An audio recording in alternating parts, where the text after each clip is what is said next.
sa mga naglalakihang haliki na ito. Kaliwat ka ng mga rebulto. At engrandeng hagdanan, akala mo, ika'y nasa Rome.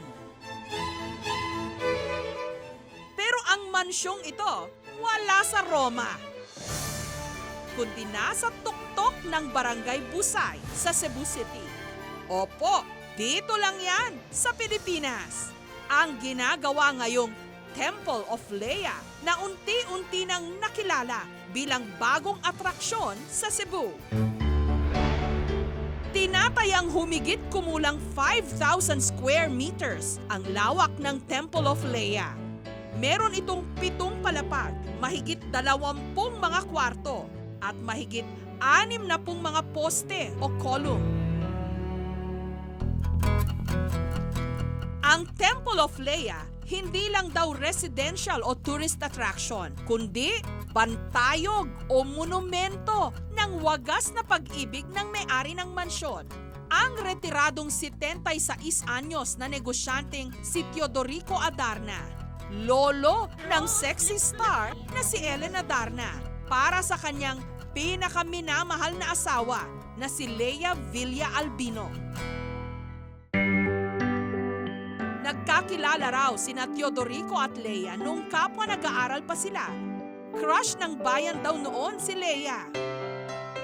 Pero sa dinami-dami ng manliligaw nito, ang nakasungkit sa kanyang puso, si Teodorico. Matalino kasi ang father ko, tsaka talagang masipag. Very, very humble beginnings. Pagka-graduate nila, agad nagpakasal. Ang kanilang pagmamahalan, nagbunga ng mga supling. Pangarap daw noon ni Leia na magkaroon ng rest house sa Cebu. Pero sa kasamaang palad, noong 2010, sa edad na 69 anyos, pumanaw siya sa sakit na cancer.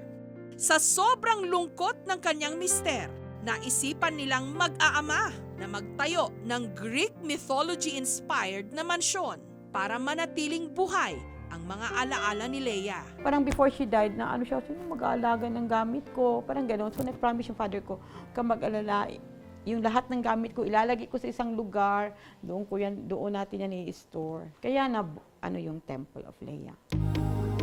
Ang pinaka-highlight ng mansyon, ang engrandeng hagdan na may inukit na anghel na gawa sa brass.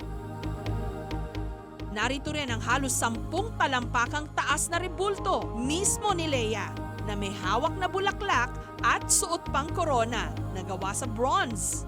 Lahat ng ito mula pa raw sa China. Ang aklatang ito naman, naglalaman daw ng mga paboritong libro ni Leia.